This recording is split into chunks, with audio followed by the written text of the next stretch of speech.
So, Tim, how are you feeling? You ready? Got to take myself off mute. The 2021 catchphrase of the year that keeps going. So, yeah, Okay. anytime, Well, as much as I'll ever be. excellent. Well, it gives me great pleasure to introduce Tim to you. Tim is the president and chief executive officer of Real. We affectionately call Real, but Regina Exhibition Association Limited, which is a mouthful. Tim's been in this role for just over 3 years, if I remember correctly, and Yeah. I've got to know Tim. We've got to know each other over the last couple of years. Very well known individual in the North American sports entertainment, ag trade space. Great leader, both in terms of corporate safety culture, but also developing and connecting that culture to a transformational vision for what is a 102-acre site known as Real.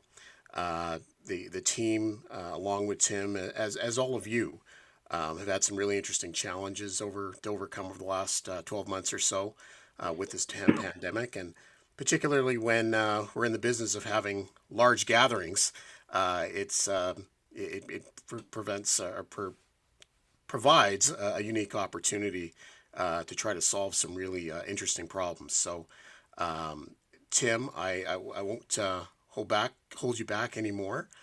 Thank you for being willing to share here today, and look forward to hearing what you have to say. Hey, thanks, Colin. Okay, I'll hand it to you. Appreciate it. Hey, thanks so much for the opportunity. And as Colin mentioned, he did a great job of talking about why it's such a good time to be in the large public gathering business. In fact, in 136 years of operations, I'm not sure we've ever had a better time. But then again, this isn't our first pandemic, and I'm sure we'll find our way to make it through this one. So if we could just bump forward a slide or two, that would be great. A little bit about, I want to thank for the chair as well as Colin for the opportunity to present today. Share a little bit about myself. I always say that I'm a bit of a national mutt. I was born in Winnipeg. My dad was in the military, so we moved every 3 years. I've lived from one end of the country to the United States to Europe and found my way back. Home was always Ottawa. Basically, that's just where I lived the longest, I think, is what made it home. I had an opportunity to go to school at St. Francis Xavier.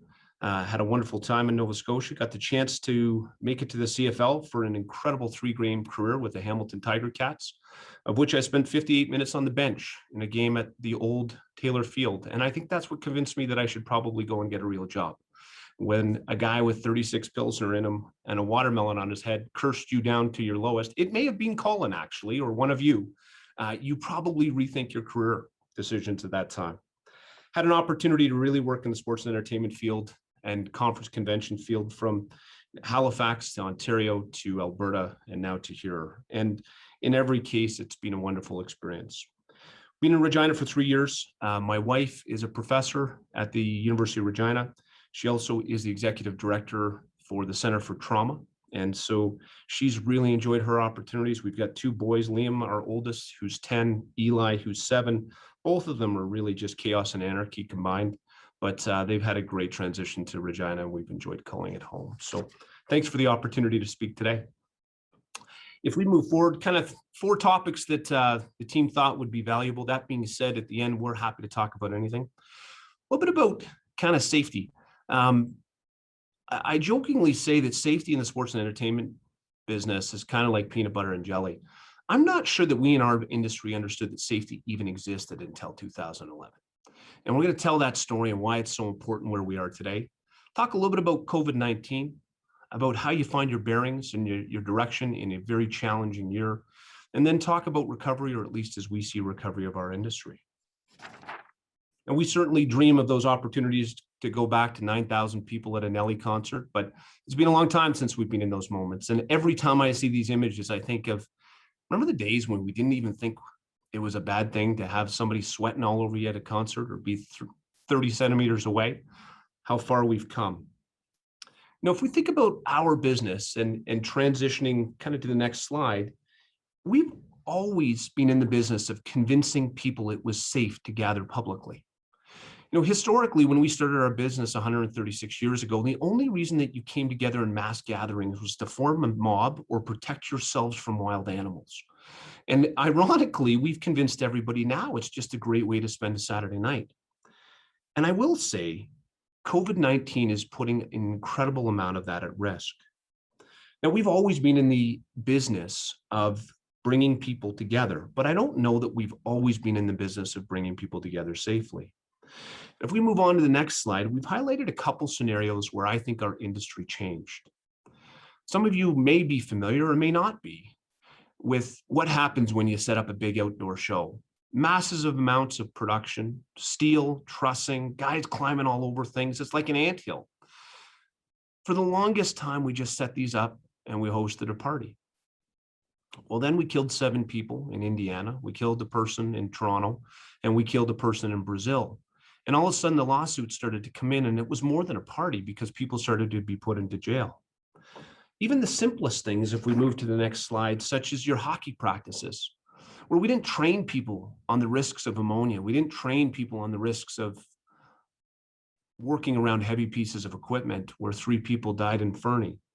Our industry has really seen a cultural shift where safety was something that truthfully nobody talked about to something that is now top of mind.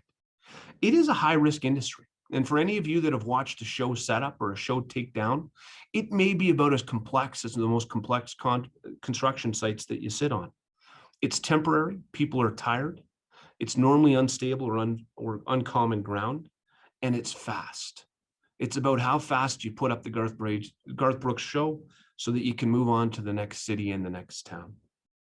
So when I got here, I would say we were one of the many organizations that struggled with safety. We didn't have a safety committee. We didn't have a safety policy. And so when I said I'd like to meet with our safety committee, they looked at me as if I was truly not from around here. But I will say our approach has always been on these buckets. Number one is it starts at the top. Whoever is your owner or your governor, they have to set the tone of safety. And I'm sure you've all said that 150 times, but it's so true.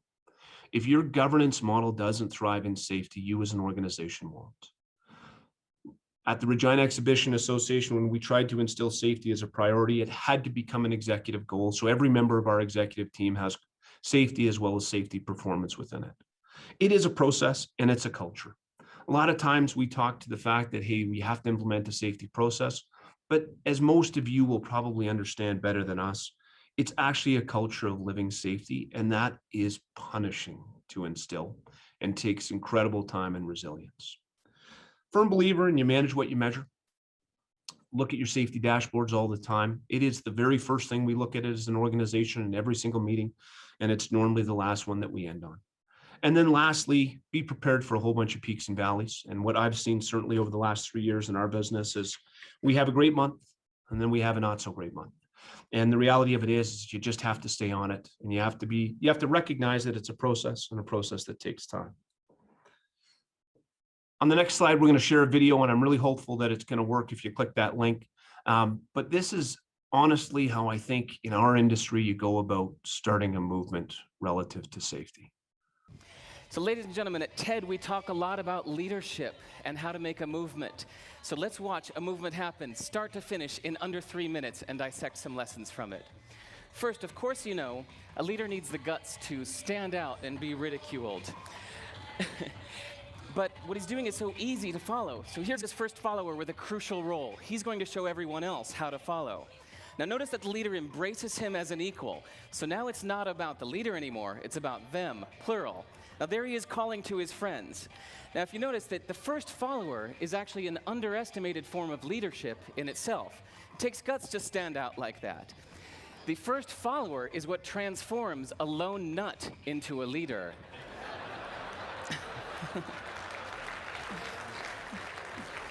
And here comes a second follower. Now it's not a lone nut, it's not 2 nuts, 3 is a crowd, and the crowd is news. So a movement must be public. It's important to show not just the leader, but the followers, because you find that new followers emulate the followers, not the leader. Now here come 2 more people, and immediately after, 3 more people. Now we've got momentum. This is the tipping point. Now we've got a movement. So notice that as more people join in, it's less risky. So those that were sitting on the fence before now have no reason not to. They won't stand out, they won't be ridiculed, but they will be part of the in crowd if they hurry. So Over the next minute, you'll see all of the those that prefer to stick with the crowd, because eventually they would be ridiculed for not joining in. And that's how you make a movement. But let's recap some lessons from this. So first, if you are the type, like the shirtless dancing guy, that is standing alone, remember the importance of nurturing your first few followers as equals. So it's clearly about the movement, not you. Okay, but we might have missed the real lesson here. The biggest lesson, if you noticed, did you catch it? Is that leadership is over-glorified. That yes, it was the shirtless guy was first, and he'll get all the credit, but it was really the first follower that transformed the lone nut into a leader. So as we're told that we should all be leaders, that would be really ineffective. If you really care about starting a movement, have the courage to follow and show others how to follow. And when you find a lone nut doing something great, have the guts to be the first one to stand up and join in. And what a perfect place to do that, TED. Thanks.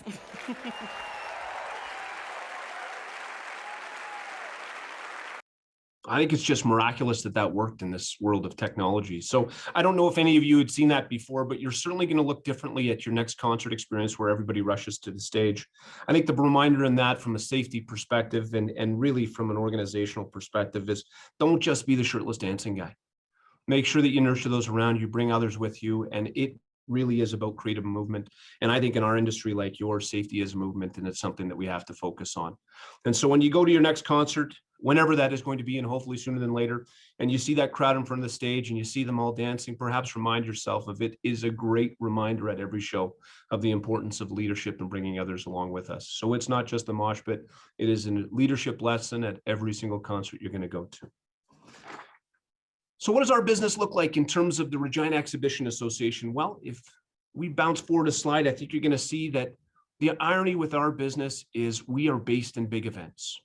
And so like you, we've seen our business go from about $50 million in projected revenue to a fraction of that. And it is as challenging an industry as I think anybody will be in these times. Now, the good news is for any of you that have come down to visit us for a vaccine or to get tested, the International Trade Center, if we bounce forward, is having a banner year of utilization. And you'll notice that right around the time that everybody decided that they needed to get tested and vaccinated, we went to 100% utilization, and we anticipate that we will be there for the next year. One of the highlights, I think, in that discussion is the fact with every challenge that we get, there is opportunity. Let me tell you about the challenge that we see for the Regina Exhibition Association, and we'll move pretty quickly through these slides. We're a business that defines ourselves in big events. The Queen City Exhibition is something that generates profit and EBITDA for us on an annual business year. As an organization, we make between $500,000 and $1 million that we dump back into our investments, and it is all made in the summer months. Queen City X is a $500,000 event. Canada's Farm Show, which is the next slide, is one of the most profitable agriculture shows that exists in Canada and generates around $1.3 million to $1.5 million in EBITDA every year. If we talk about events like the Brandt Center, well, as often we talk about the Pats, but the Brandt Center is one of the most successful mid-sized arenas that we see in the country, and it generates between $700,000 and $800,000 in earnings.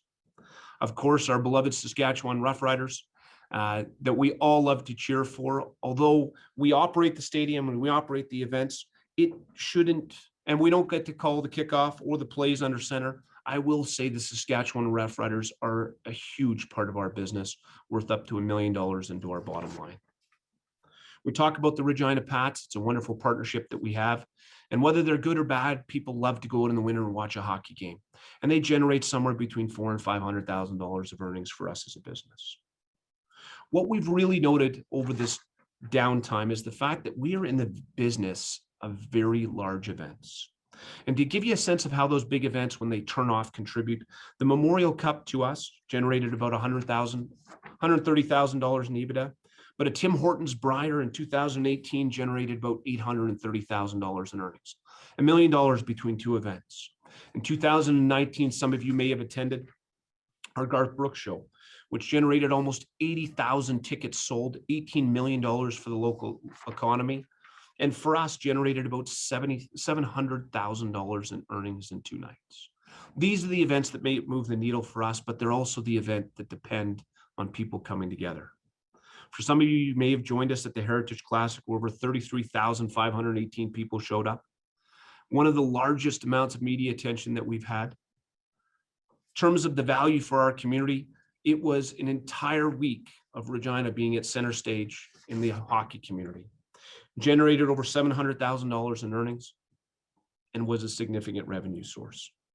And so what happens when all of these things turn off? The way that we've approached this is stick to your plan. The plan that you have in place is not for the pandemic, I agree, but it is for the next 15 or 20 years of your business. Don't panic, don't toss away the plan. Keep what your playbook says, refine it to manage these short-term risks, but don't lose sight of the long-term strategy for your company. Take the time that you need to realign and redefine your priorities. Chase the outcomes that will move the needle the furthest. Don't chase everything. It simply is too complex a time.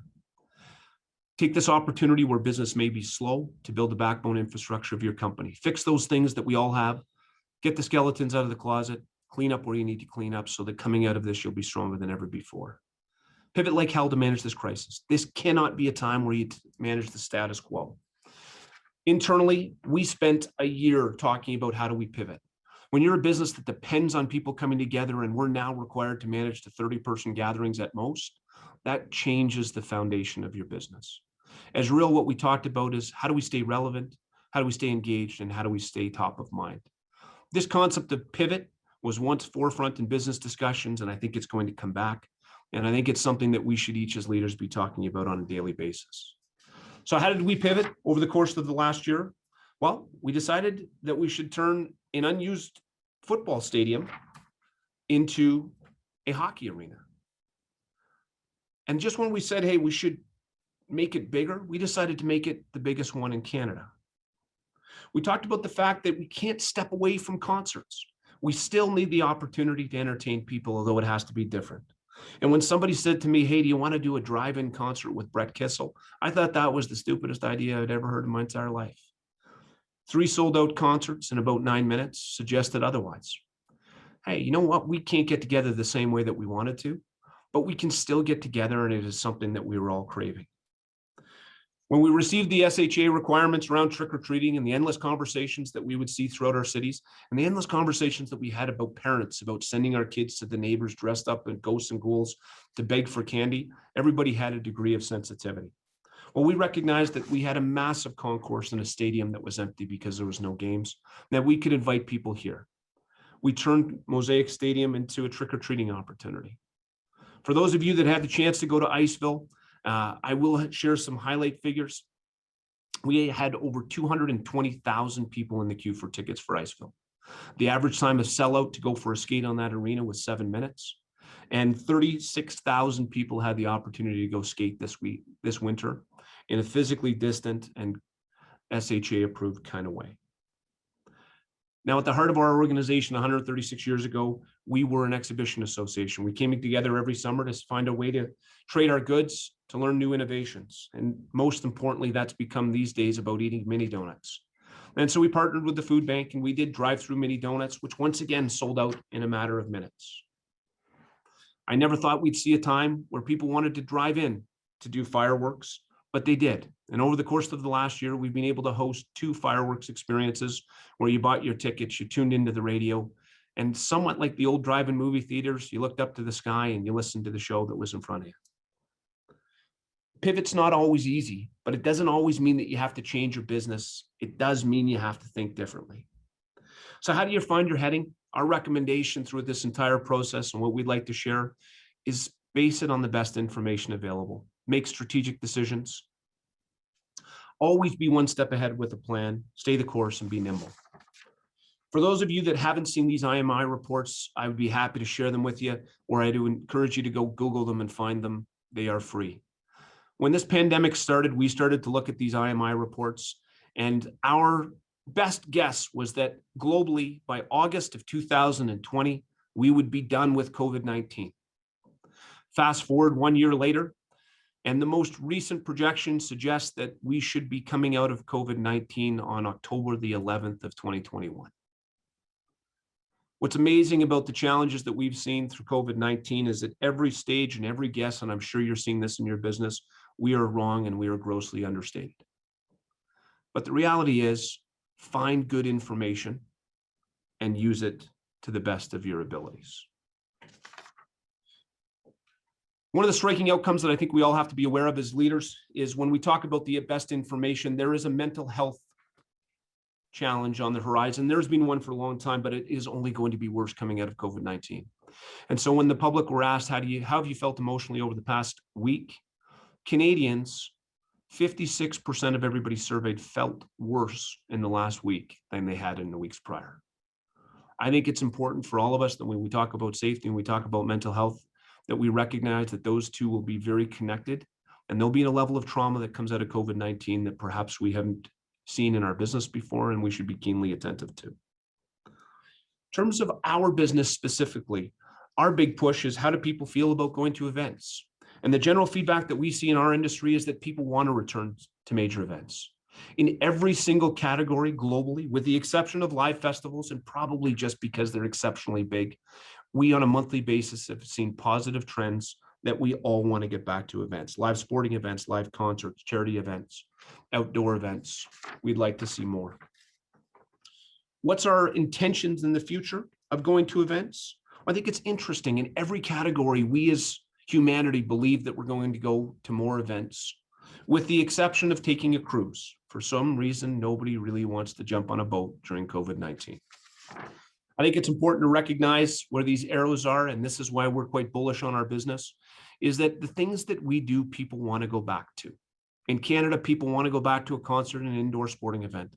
They want to get together for an outdoor sporting event or a concert. They want to go to an attraction. They want to do outdoor sports, outdoor concerts.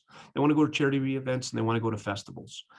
Our sense for our business is, yes, these are challenging times, but when allowed and when safe, people will want to turn back on, and we may just value those moments perhaps more than we ever did before. What does recovery timeline look like? And I share this in here just to give you a sense of what people feel. By August, this survey suggests that farmers markets, we're all going to feel comfortable going back. By September, we should be good going to hotels and malls.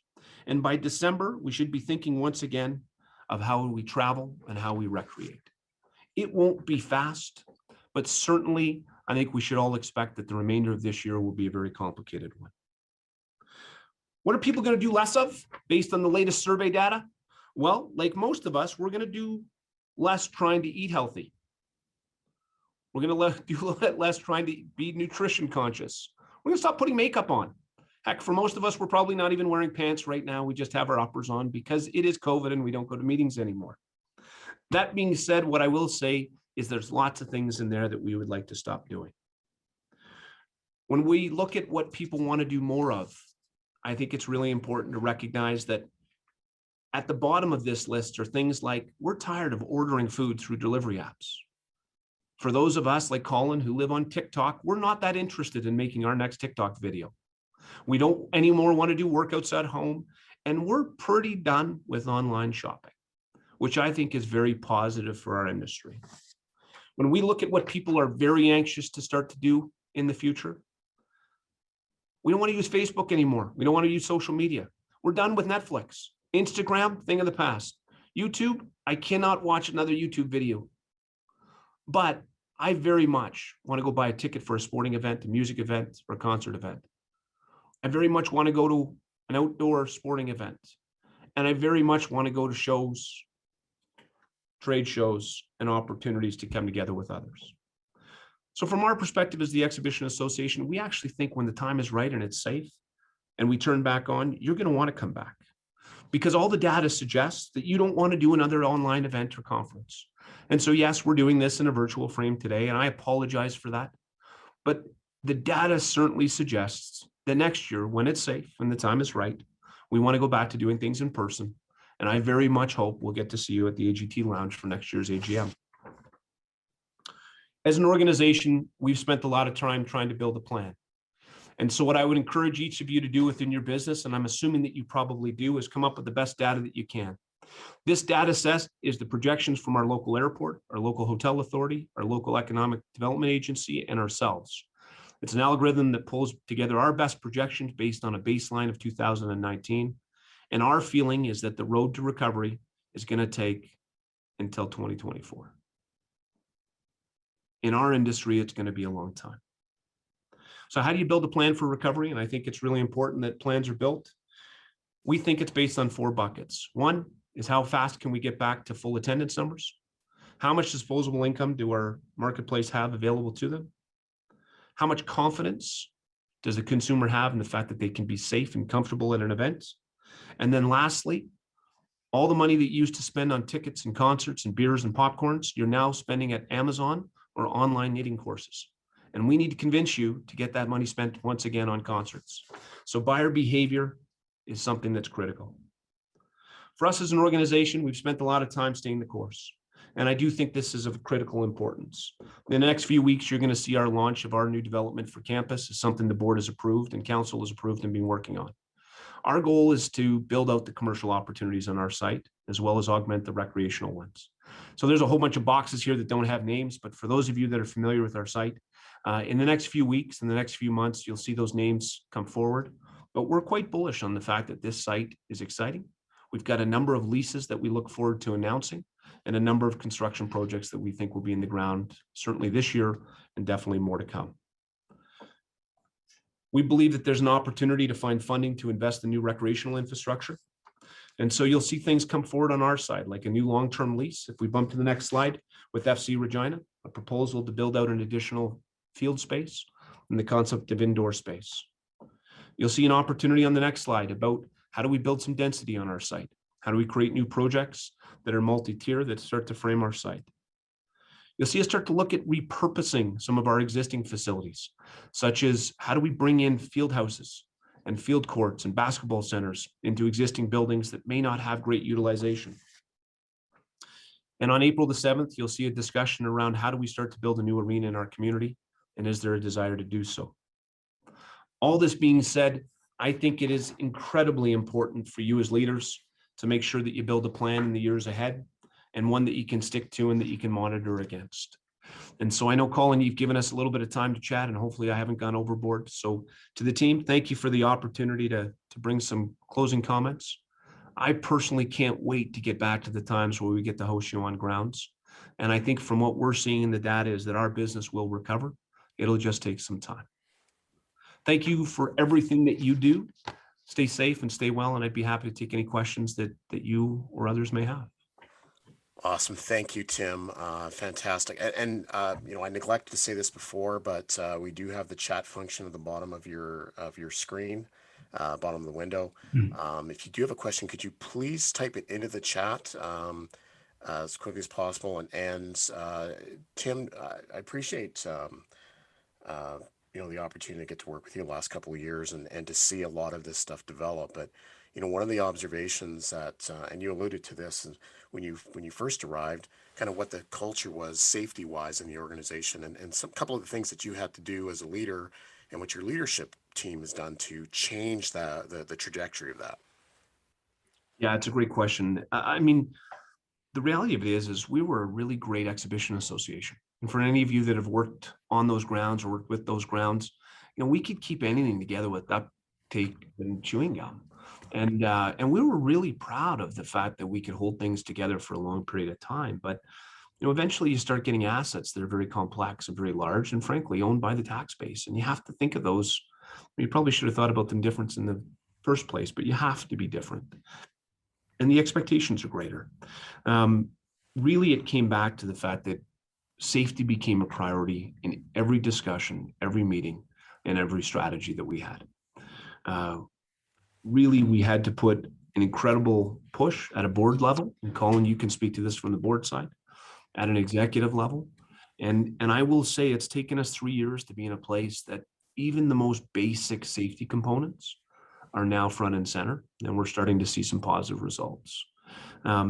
Biggest recommendation that I or takeaway that I would say from my tenure here is you got to stop being okay with being okay, because eventually somebody's going to get hurt, and it's not what anybody wants. And so hold yourself to an incredibly high standard and be consistent with that message, and you'll see positive progress. But I've been here for 3 years, and we're nowhere near where I'd like to be. We're certainly better than we were, but we got a long ways to go, and be prepared for a long journey.